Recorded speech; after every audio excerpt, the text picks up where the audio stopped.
LinkedIn News. We have a misguided belief that when we get that thing, we will be happy. Right. It's quite the opposite.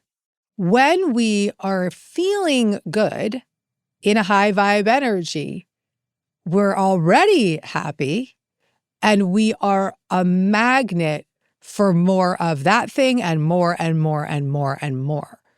We have got it all wrong. And so when we flip that, and your priority, your highest priority is, what can I do to feel good today? If you make that your highest priority, your entire life will change. That's spiritual teacher Gabby Bernstein. I'm Leah Smart, and this is Everyday Better. Stay tuned to hear more about how a shift in both your mindset and your heart can help you cultivate hope and create the life you really want to live. And before we get started, a quick reminder of an announcement I shared at the beginning of this month. In mid-February, Everyday Better is taking a pause while I go on maternity leave and give my family and my home life some much-needed love and attention. And I hope to return this show back to you at the beginning of next year, so stay tuned for that. Now, if you know me and you know this show, you know that I am a lifelong learner, and I will keep on learning even while I'm on mat leave. And I cannot learn something without telling you about it. So this is absolutely not the end of my work in this space. It's just a pause in the audio show. Now, the shift does mean that I will have a little more of a separation of church and state, if you will, and that's a great thing. In my role at LinkedIn, I'll be leaning back into my leadership and executive coaching work, which I love.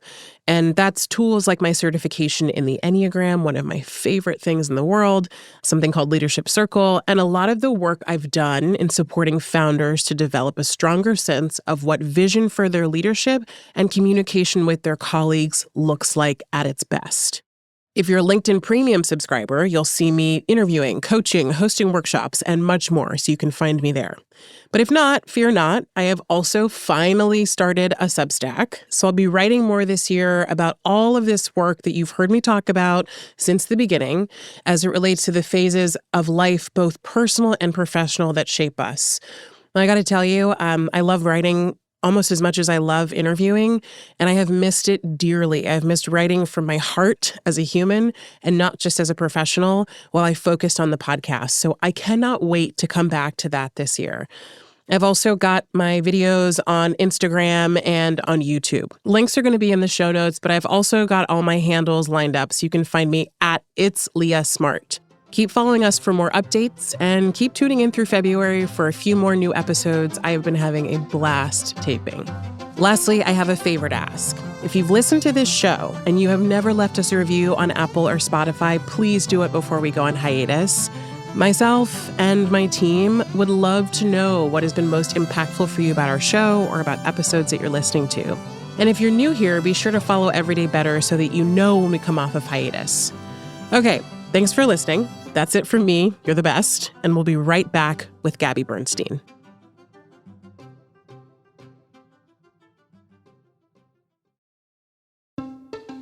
Hey everyone, from LinkedIn News, this is Everyday Better, a show about the tools you need to create positive change in your mindset, your work, and every other area of your life. I'm Leah Smart, LinkedIn's senior editor and a certified professional coach, and I help people become better versions of themselves one day at a time. Every week, I sit down with a trusted voice so together we can explore how to take small steps toward big changes, the kind we plan for, strive toward, or never saw coming. This month, we've talked about the theme of our January series, which is this idea of irrational hope in 2026. It's the belief that things can change. Things can even get better, despite any and all evidence that might point to the contrary. And today, in the third episode of this series, I sat down with Gabby Bernstein, a spiritual teacher, speaker, bestselling author of 11 books, and one of the people who really impacted the foundation of my self-development work. Now, Gabby was a gateway into discovering what my spirituality, or as you're about to hear her say, building a faith of my own understanding meant. I first discovered her in 2018 when I was going through what my friend Bruce, whom you met 2 episodes ago, would call a lifequake.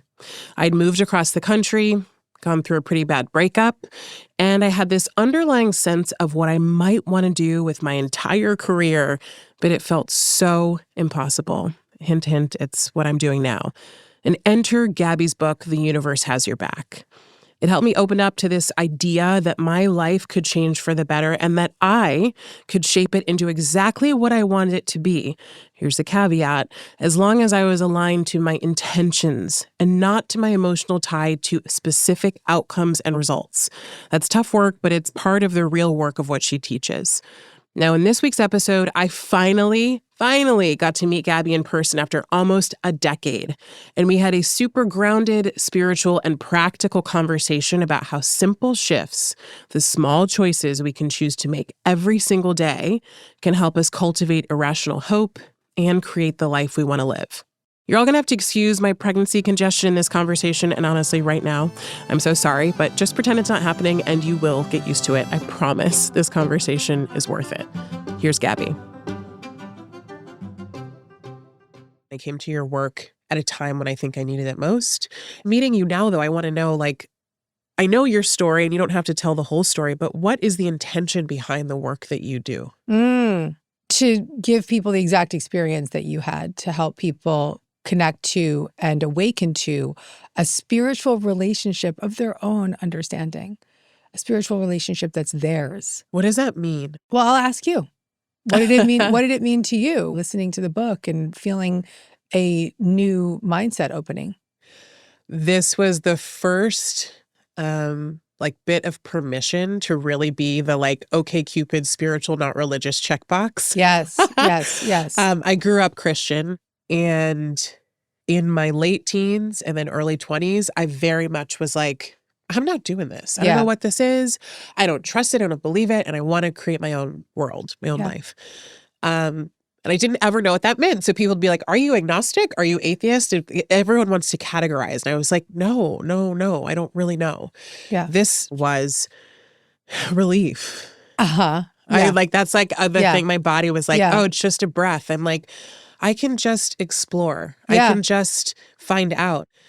So many people are like, well, what's the science? What's the this? What's the that? And the thing that I felt with this was something has opened within me that has nothing to do with practicality or logic, but has everything to do with the way in which I and all of the energy and all of the things I believe are around me can guide me in the direction I need to go. And I can have sort of this endless well of faith in the fact that my life can be what I want. Yes. The manifestation, but also that my life is about learning and there are lessons. Yeah. And so not only did I feel I could create, but I also felt my capacity to hold challenges and difficulties shifted. I'm thinking in my heart right now, what a success story you are for me. because that answer of checking the box of spiritual, not religious. And by the way, it can be spiritual and religious too. Also, right? I mean, I don't want to take anything away from that. Very fair, yeah. Because also religion is a gateway to your spiritual connection. Yeah. But to have no boundaries around it and to be limitless about it and have your own sense of unshakable faith. Yeah. That is my mission. So you being here in my presence telling me the story is a fulfillment of my mission. What you want people to have. That's what I want. I want people to wake up to the miraculous. I want people to remember how their capacity to change their thoughts, change their energy, open up to a faith of their own understanding is your power. That is your innate power that so many of us actually live with misalignment from that power. And that's my work, is to help people get realigned and reconnected. Yeah. It's really about remembering. It's unlearning and remembering. Unlearning all of the stories and fears and traumas and beliefs that have been the tapestry of our life, and remembering at the core who we really are, which is we are spiritual, we are connected, we are divinely guided, we are super supported at all times. We have an energy and a capacity to tap into an energy beyond our physical sight. And I can say that with full conviction. Yeah. You talked about the miraculous, which I want to pause on. For our friends, I do love talking to a skeptic, but for our friends who are coming to us and going, what does that mean? I want to say that there's a phrase or a concept that you talk about that for me really simplified what we're talking about, which is in any instance, I am either coming from a place of love or a place of fear. That's right. Talk to me about I don't even know if we have to explain that, but it is the simplicity of that. What lens am I choosing to perceive my reality through? Am I looking at my life through the lens of fear? Am I looking at my life through the lens of love? The lens of fear is based on attachment and attack thoughts and judgment and separation and feelings of being inadequate or unlovable or less than or better than. And in any form of separation, we are forgetting who we really are. We're in a storyline of I am better than, I am less than, I am going to, prove myself, or I am going to fail. These perceptions create our reality. When we start to reprogram our mind and have our own personal development, spiritual development of whatever path we choose, we start to undo those separate thoughts, and we start to undo the fear thoughts that became so ingrained in us. And what happens instead is that we start to believe in that love. We start to believe in our capacity. We start to believe in our limitlessness. We start to believe in our ability, really simply, to create a different reality when we choose higher level thoughts and higher level beliefs. So, okay, one of the things I want to point out is fear is not just about being small, or let me say appearing small. So someone who's, awkward or, talks really fast or talks low. I mean, all the things that kind of tell you that someone might be experiencing this feeling of fear or shame. That feels like an obvious one. Yeah. You called out the better than, which is a really interesting thing, because how do we know we're in fear? It's not always that we feel fear, maybe at the basis, but the way it could look is I'm better than you. And so to people around you, it could look like, oh, that person thinks they're better than all of us. Yeah. They're cocky, they're whatever, but really deep down, it's fear. Yeah. Oh, yeah. Oh, yeah. I mean, I just had this conversation with my 7-year-old yesterday. I have very profound personal development conversations with him. And I'm looking at him, and he's in this situation where he's really sometimes very bossy and bullying to the younger kids, like little kids that are my family friends or whatever, people that come over. Yep. And later, instead of being like, you can't do that, why are you acting like that? I just sat him down and I was like, bro, what's going on? Right. Yeah. And I was just curious, like, is there something happening inside of you that makes you feel like you need to do that? And he's like, well, I have a part of my brain that doesn't like how the bully in my class treats me. So I need to treat Porter like that so that I don't have to think about how the bully treats me. No way. And I was like, may he be a lesson to every adult. And I sat there with him and we talked it through. And I was like, okay, so you learned that this bully in your class makes you feel like you have to, be this and this and this. And it makes you feel better temporarily to do that to the little kid. And I was like, okay. And he says, yes. Yes. He's like, that's yes, true. That's right. Wow. Exactly. I just stayed curious. I stayed compassionate. I stayed connected to him, recognizing in this moment with my child at 7 years old, he's learned a fear, which is that if I'm not the bully, I'm not good enough. The fact that I can sit with him and process that hopefully will give him another way of perceiving that self, that part of himself, and to have compassion for that part of himself.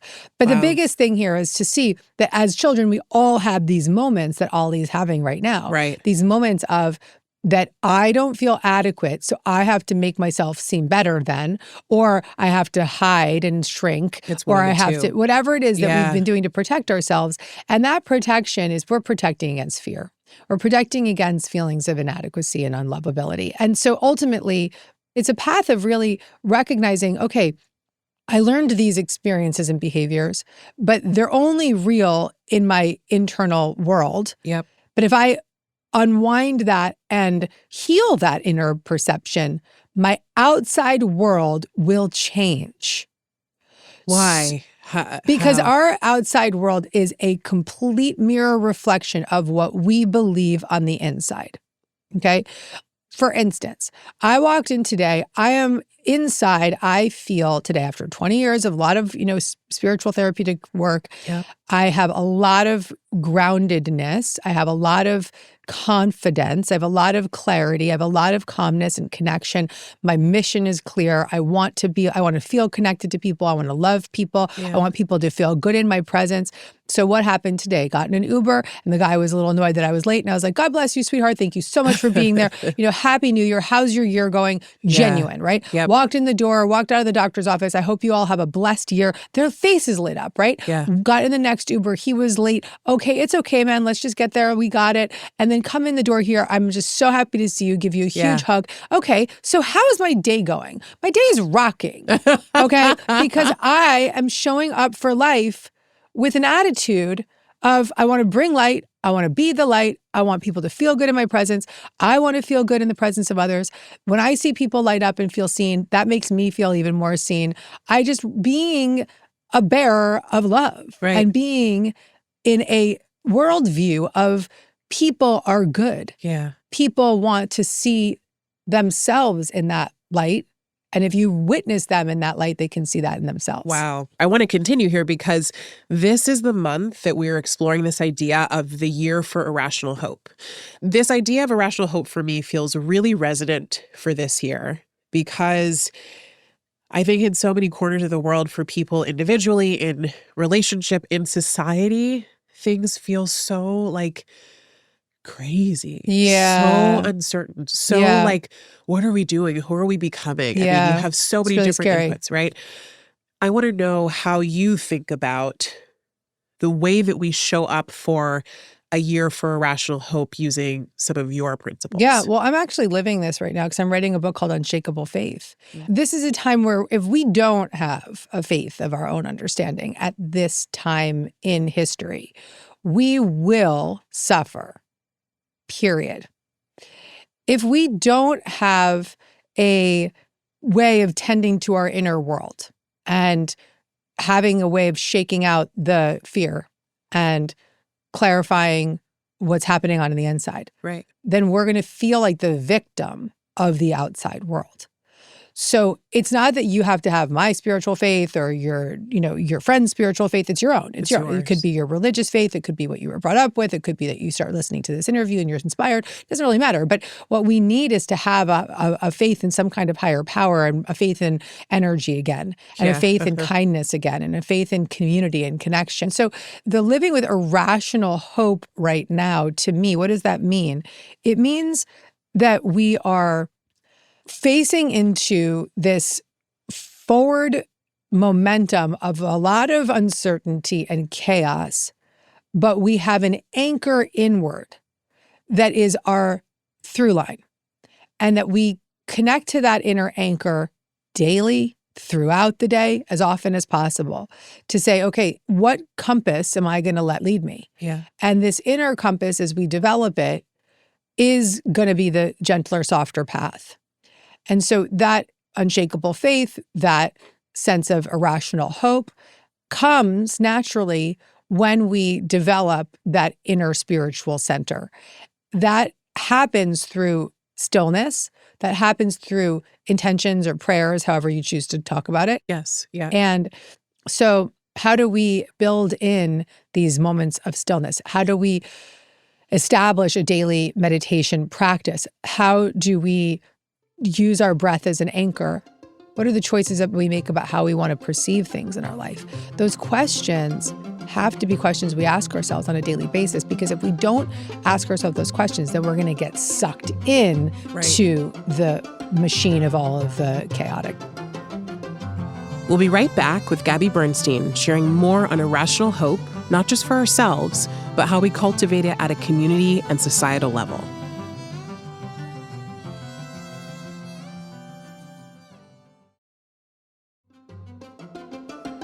And we're back with Gabby Bernstein. Irrational hope, to me, applies to our personal lives, applies to our relationships, applies to our communities, and then applies at a societal level. Yeah. Which does not feel like it's within our control. Yeah. What you said was being able to use the affirmation that I go out into the world with the most positive energy. Yes. Could make someone today go, well, what about the fact that so-and-so over here is doing that? Yeah. And so-and-so over here is doing that. And you've also illuminated that when you go out into the world, or any of us goes out into the world and treats every person as if you can see the light within them, they can then see the light within themselves. Yep. So this is it's like a domino effect of the way in which we treat people and how we can, in our own way, impact or change our own corner of the world. We can. We have to. And so for that person, it's like, well, so-and-so is doing this to me and so-and-so is doing that to me. I would challenge that person and say, well, see what happens when you meet them with love. See what happens when you meet them with compassion. See what happens when you see that activated part of them is just a protection mechanism. And stay neutral. Even just stay silent. Like somebody I work with that I love really deeply was on the phone with me today. And she was sort of getting into her part, of like, everything's so difficult. And then I just, instead of trying to challenge it or right her wrong or whatever, I just stayed silent and I let her listen to herself. And listen, I mean, like, I have a million stories that I've placed on her for years and years, but I'm now moving out of that story. And I'm wanting her to support her in moving out of that story. But no amount of me like training her or schooling her is going to work. So I was just like silent. And then I saw her sort of unwind it and turn the story around. And that's it. So you've already shared practical things that I think is really important. I know you care a lot about practicality. What can we do? Not how do we stay up here in the ethereal, but how do we bring this down and et cetera. One of the ways I think about this, and one of the reasons I love your work, is considering the vision for what we want to see for our lives. My emotions are creating energy. And as we know, emotions don't last very long, but the stories we tell ourselves certainly do. And that's why we go, God, I'm having a really bad day. It's like, no, you had a really bad moment and you expanded that, like we all have done, into your day. So the way that I think about this at a practical level is that if emotions are energy in motion, then we can cultivate our own sense of the emotion or energy we want to feel. And if we can cultivate the energy we want to feel, then we can actually feel that energy of the circumstances we're hoping to create before the thing happens. Yes, that's exactly right. Okay. Yes. So like if we're transitioning to this idea of like irrational hope, but also this vision we want for ourselves, because it is January, how do you make sense of that for people who are going, well, no, I feel good when the thing happens. I feel good when the promotion shows up. I feel good when I meet the person. That's such a great question. So we have a misguided belief that when we get that thing, we will be happy. Right. It's quite the opposite.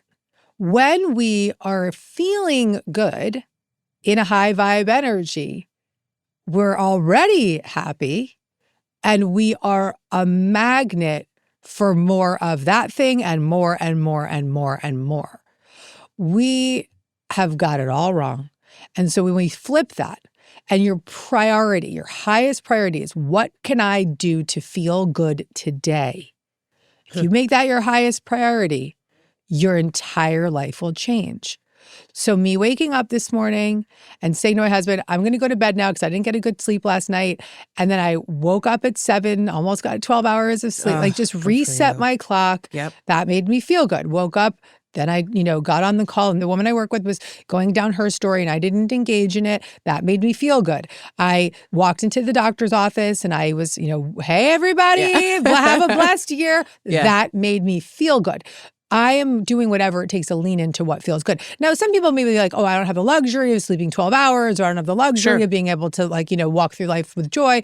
Okay, so what is one small thing that you can do to feel better today? Let's say you hate your job, but you like the coffee machine. Go sit and have a good coffee, right? Let's say that you are, everything in your life is sort of completely out of whack. Okay, go outside, go for a walk, smile at a stranger, feel their energy shift, and then feel the shift inside of you. These are the small micro spiritual moments that we have to start to activate in our life so that we can actually start to feel those subtle shifts. And those subtle shifts, my love, when we add up those subtle shifts, that's when our life changes. And that's the miraculous, right? Completely. Yeah. And that's where I think people get lost in the manifestation, miracles, it's all like, BS magic, whatever. What I understand of your work and of the work that I resonate most with is that if I can sit in my own If I can create my own experience, if I can create my own or understand the reality I'm creating, then I can have the experience that I want. Yeah. So it's like Yeah. maybe like I'll use an example. I, in my 20s, had a ton of debt. Mm-hmm. I had moments where I was drowning. Yeah. I was like, I don't know how I'm going to get out of this. Yeah. My anxiety was through the roof, etc. I also chose moments Yep. to somehow Mm-hmm. cultivate this sense of hope that Mm-hmm. things could change. Yeah. I didn't know what that meant. Like literally the how, I don't know. Yeah.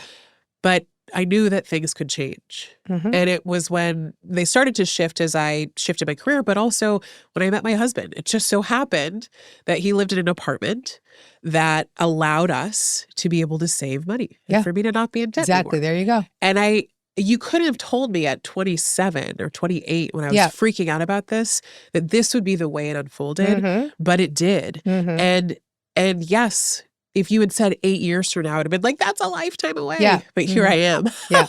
And to have a completely different perception and to have not wasted those 8 years. That's right. In this like downward spiral is and enormous. also accelerating the miracle. You can accelerate the miracles in your life when you commit fully to faith, an irrational hope, a way of living that is not overriding your fear, because that's not really effective either, but witnessing your fear, breathing into your fear, feeling your fear, and then forgiving that fear thought, saying, oh, that's a thought that I keep thinking, but I have the power to change that thought. I have the power to choose again.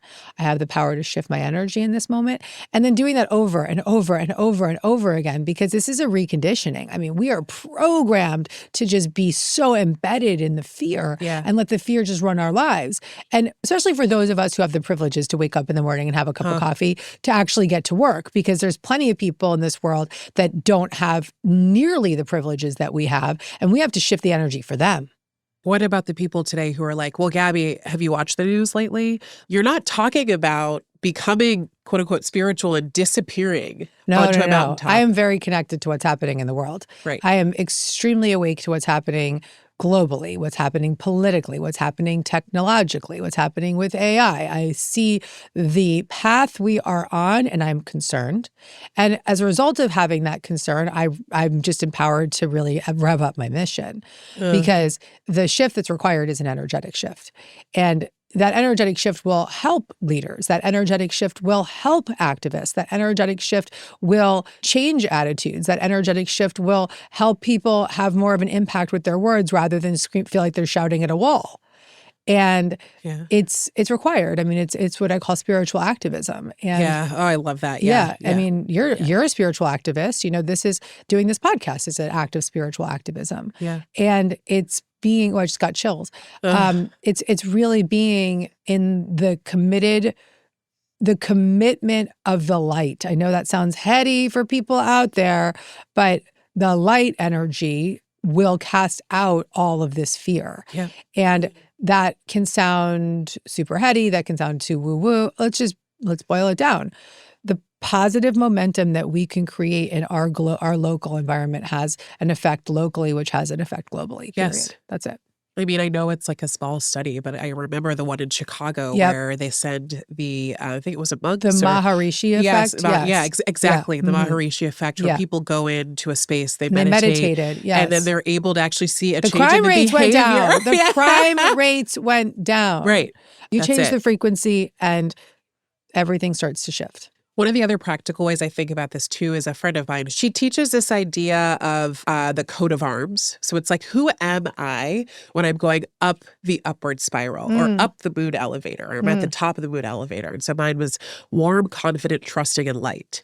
And what I made up is I started to teach this to other people and work with people in my coaching capacity is also the coat of harms. Who am I down on the spiral, down the elevator? I'm worried. I'm anxious. I'm small. I'm small. Actually, that feels, And so it's this visual idea of like a coat of arms split into four with your words. And when I come back to it, it's like, oh, Am I there or am I here? Knowing the difference of the resonance, right? I often have asked people very similar things. When you're in a misaligned low vibrational energy, what do you feel like, right? Yeah. And then what does it feel like when you're in your highest vibration? And so having that awareness, for me, it's like just like similar, like my jaw is clenched. I feel like constricted. I feel clenched, literally. I feel like even my hands might physically do this, right? It's like a protection energy. And then when I'm not in that space and I'm in my free energy, I'm just words that are not mine come to me. I feel free. My hands can even go numb. I just feel so energetically alive. And my heart starts to palpitate in a good way, like excitedness. So we have to sort of know the difference between those two energies and start to witness them just with compassion. Okay, where am I at right now? So would you say that like if I am into New Year's resolutions and I want to start this year, feeling this sense of irrational hope, knowing or believing I can create a vision, is it possible to accomplish, like, I want to build a business this year that's really successful? I'm going to say very frankly, yes, change your thoughts, you change your life. That's all true. And if you reprogram your thoughts and you're leaning towards higher vibrations and you're hearing some of these small steps of leaning in, all of that's true. You're going to experience change. You will. I mean, it's just the law. You change your frequency, you change your life. The biggest frequency change happens, though, when you unburden these fear-based beliefs. Got it. And so this is a big step in the spiritual practice, which is witnessing these fear-based beliefs, seeing them through the lens of compassion, loving them through the lens of compassion, offering them some support with curiosity and compassionate connection, saying, what do you need? And just having an inner dialogue all throughout the day gives those parts of you, their little children inside, gives them a sense of knowing I'm not alone. And when that relationship with these fear parts starts to become normal to you, then it actually accelerates your capacity to create more and to have more success. Because the belief, I'll give you myself as an example. I'm 46, so for let's call it 45 years, I lived with the misguided belief that if I don't do it, nobody else will do it. And that misguided belief created a lot of chaos in my life. It really held me back. It blocked my purpose and my mission in many ways. If I don't do it, nobody else will. If I don't do it, nobody else will. And so I wound up, and this is what a tarot card reader told me yesterday. I was like, she's like, you're juggling 1,000 plates in the air, and some of them are china, and some of them are Tupperware.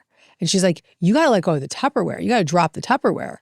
And that was such a metaphor for me, because my belief, the misguided belief, if I don't do it, nobody else will, put me juggling Tupperware that was taking me away from the china. And so the healing work that I have done to heal the part of me, the little girl inside, that believed that if I don't do it, nobody else will, that tremendous life-changing work that I've done that's based on the work that's in my book, Self-Help, has freed that part to feel so safe inside with my guidance, with me, Gabby, as the inner healer, right? The self-led leader inside, so that she can now notice those moments where she's about to take something on and say, oh, no. I'm not doing it. Nope, not part of my plan anymore. I'm not dropping the Tupperware. That's Tupperware. Correct. I got to focus on the china, and somebody else can do the other part. That is such a huge change for me. And it's only the result of living in that inner work as well as the spiritual development. You have a phrase that I love, which is, I see that I am out of alignment with my power and I choose peace instead of this, which is really, again, it's a simple, straightforward way to just change your energy, change your vibe. I think that's actually a really nice way to close the conversation, because I choose to see peace instead of this can be an affirmation that people just make their mantra. Because in every moment when you're hit with this, like you're assaulted by some story on the internet, or somebody's rude to you, or you've been told you're not good enough, I choose to see peace instead of this. Just say it. See the shift inside. Feel the affirmation embodied in you. I choose to see peace instead of this. And that's not pretending that you don't see the thing. It's making the choice. It's choice. It's your choice in that moment. And that choice, that affirmation might guide you to first just feel a little spark of hope. It might guide you to walk away. It might guide you to shut the computer. It might guide you to just journal a bit or meditate more or go outside. It's a pattern interrupt. I love that. All right. So Gabby, I'm going to have you answer these 3 statements for me. Better humans are kind. better work is. Creative. And a better world has. Love. Oh, yeah. That was Gabby Bernstein, spiritual teacher, speaker, and author of the best-selling books The Universe Has Your Back, Super Attractor, Self-Help, and more. If you like this episode, make sure you check out the earlier episodes in our January series on the year for Irrational Hope, first with Bruce Feiler, and then second with the awesome Debbie Millman. We talked about this visioning exercise called the 10-year plan, which will act as a really nice kind of complement and partner to some of what Gabby and I chatted about today. I'll put a link to that in the show notes. Everyday Better is a production of LinkedIn News. The show is produced by Rachel Wong and Ava Ahmad-Begi. Asaf Gadron is our sound engineer. Tim Boland mixed our show. We get additional support from Alex Kuznetsova and Mujib Merdad. Sarah Storm is our senior producer. Dave Pond is head of production and creative operations. Maya Pope-Chappelle is director of content and audience development. Courtney Koop is head of original programming. Dan Roth is LinkedIn's editor-in-chief and vice president of content development. And I'm Leah Smart. Thanks for coming with me, and we'll see you next week for the final episode in our Irrational Hope series with ABC News anchor turned author and mindfulness and meditation advocate, Dan Harris.